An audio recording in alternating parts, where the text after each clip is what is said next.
Oke, jadi tepat beberapa minggu yang lalu, aku memutuskan untuk berhenti menggunakan sosial media. Sosial media yang aku maksud di sini adalah seperti Facebook, Instagram, TikTok, Twitter, WhatsApp. Ya, basically kebanyakan adalah produk dari grup Meta. Nah, kenapa aku memutuskan untuk berhenti menggunakan sosial media? Karena aku merasa sosial media cuma buang-buang waktu. Menggunakan sosial media cuma menurunkan produktivitasku. Dan untuk urusan pekerjaan, satu-satunya platform yang kugunakan saat ini adalah YouTube untuk membuat video seperti ini, dan tentu saja aku menggunakan email. Dan tentu saja alasan tambahan lainnya adalah dengan berhenti menggunakan sosial media, peluangku untuk relapse, peluangku untuk kembali kumat, terjerumus ke dalam PMO, pornografi, masturbasi, dan orgasme akan semakin kecil. Oke, kamu nggak salah dengar. Dengan berhenti menggunakan sosial media akan membuat peluangmu untuk relapse dan kembali terjerumus aktivitas PMO akan semakin kecil. Tapi sebelum aku menjelaskan hal tersebut, buat kamu yang sedang kecanduan PMO, pornografi, masturbasi, dan orgasme, kamu bisa download ebook buku panduan 90 hari bebas pornografi yang aku tulis berdasarkan pengalamanku sendiri. Nah, kamu bisa download buku ini gratis di link yang udah aku sematkan di deskripsi. Oke, kita lanjut ke pembahasan di video ini ya. Nah, setelah aku mengamati selama 2 minggu ketika aku memutuskan untuk berhenti menggunakan sosial media total, aku melihat, aku jadi notice penggunaanku terhadap HP sangat jauh menurun, intensitasku menurun.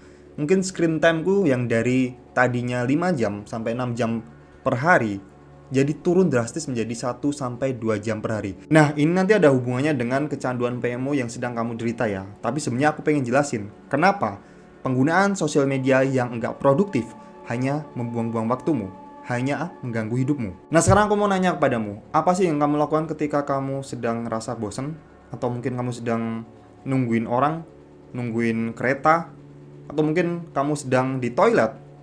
Apa yang kamu buka di HP kamu? Kebanyakan mayoritas orang-orang akan membuka sosial media. Nah, kenapa sosial media? Kenapa orang-orang selalu membuka sosial media ketika mereka merasa bosan? Ya karena sosial media dapat memberikan konten-konten yang gak terbatas. Ketika kamu scroll, akan selalu ada hal baru. Ketika kamu scroll lagi, akan selalu ada hal baru. Ketika kamu scroll lagi, selalu ada hal baru. Dan itu semua nggak terbatas. Nah, tentu saja ketika kamu scroll terus, tanpa kenal waktu, tentu saja hal tersebut akan membuang-buang waktumu ya. Tentu saja akan menguras energi kamu. Dan sedikit ironi ya, teknologi dibuat untuk membantu hidup manusia. Tapi sekarang, faktanya sekarang, apa yang terjadi, realitanya sekarang, sosial media menjadikan manusia sebagai budaknya. Bukan manusia yang menggunakan sosial media. Sosial media menggunakan manusia. Nah, dari pengalamanku berhenti menggunakan sosial media selama 2 minggu, intensitas penggunaan HP ku menurun drastis. Dari yang tadinya 5-6 jam per hari, sekarang cuma kayak 1-2 jam per hari. Itu rata-rata ya. Dan ketika aku menggunakan HP, aku cuma menggunakan untuk bener-bener fitur yang aku butuhkan, seperti Google Map, Google Translate, kemudian kalkulator, terus stopwatch ketika aku lagi workout. Dengan penggunaan intensitas HP yang bisa dikontrol, aku menjadi jauh lebih produktif dibandingkan sebelumnya. Hanya dengan berhenti menggunakan sosial media, aku merasa produktivitasku meningkat berkali-kali lipat. Dan sekarang kita hubungkan ini dengan kecanduan PMO. Oke, kamu pasti setuju ya? Mayoritas orang-orang yang menggunakan internet zaman sekarang kebanyakan pengguna HP. Kebanyakan mereka mengakses dari handphone. Nah, sekarang kita hubungkan ini dengan cerita teman-teman yang masih aja relapse, masih aja kesusahan untuk berhenti masturbasi dan menonton pornografi. Nah, kebanyakan cerita dari teman-teman ketika mereka relapse karena triggernya adalah karena mereka merasa bosan dan mereka mengeluarkan HP, melihat sesuatu hal yang ada di layar HP mereka. Nah, ketika kamu seorang pengguna sosial media, kamu akan selalu merasa ingin update tentang hal baru setiap hari, setiap jam, setiap menit, bahkan setiap detik. Dan otomatis ini akan meningkatkan intensitas penggunaan HP kamu, intensitas screen time kamu. Dan ketika kamu terbiasa menggunakan HP dalam intensitas yang tinggi, ketika kamu merasa bosan, kamu akan selalu lari di HP. Ketika kamu lagi stres, kamu akan selalu lari di HP. Ketika kamu lagi banyak pikiran, kamu akan selalu lari di HP. Bahkan ada beberapa cerita dari teman-teman, mereka akan selalu tertrigger untuk relapse ketika mereka melihat konten-konten eksplisit di sosial media.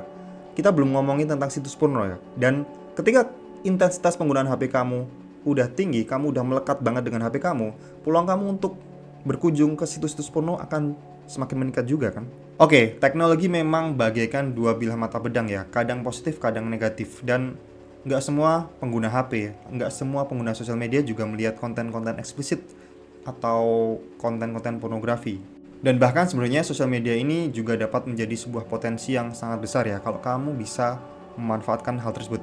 Tapi ketika kamu selalu mengalami kegagalan atau relapse karena sosial media, karena penggunaan HP yang terlalu banyak, maka ada suatu hal yang harus kamu rubah. Seorang pejuang sejati, seorang yang sukses, tidak terhindar dari sebuah kesalahan atau kegagalan. Tapi bedanya dengan orang-orang yang gagal, dengan orang-orang pecundang adalah mereka nggak akan pernah jatuh atau gagal di lubang yang sama. Oke, mungkin kamu ngerasa kalau berhenti total menggunakan sosial media akan sangat berat ya. Mungkin kamu belum berkomitmen setinggi itu. Dan saranku sih cobalah berpuasa sosial media 1-2 bulan. Dan cobalah lihat apakah ada perbedaan di dalam diri kamu. Apakah kamu semakin produktif? Apakah godaan-godaan untuk relapse semakin berkurang? Kamu harus mengamati hal tersebut. Dan proses NoFap memang adalah sebuah proses trial and error. Seperti layaknya mencapai suatu hal. Akan banyak eksperimen di sini. Dan menurutku memang cara terbaik, yang benar-benar terbaik untuk mengurangi intensitas penggunaan HP kamu adalah dengan berhenti sosial media. Oke? Dan cukup sekian video yang bisa aku sampaikan. Sampai jumpa di video berikutnya dan tetap semangat, tetap kuat. Bye-bye.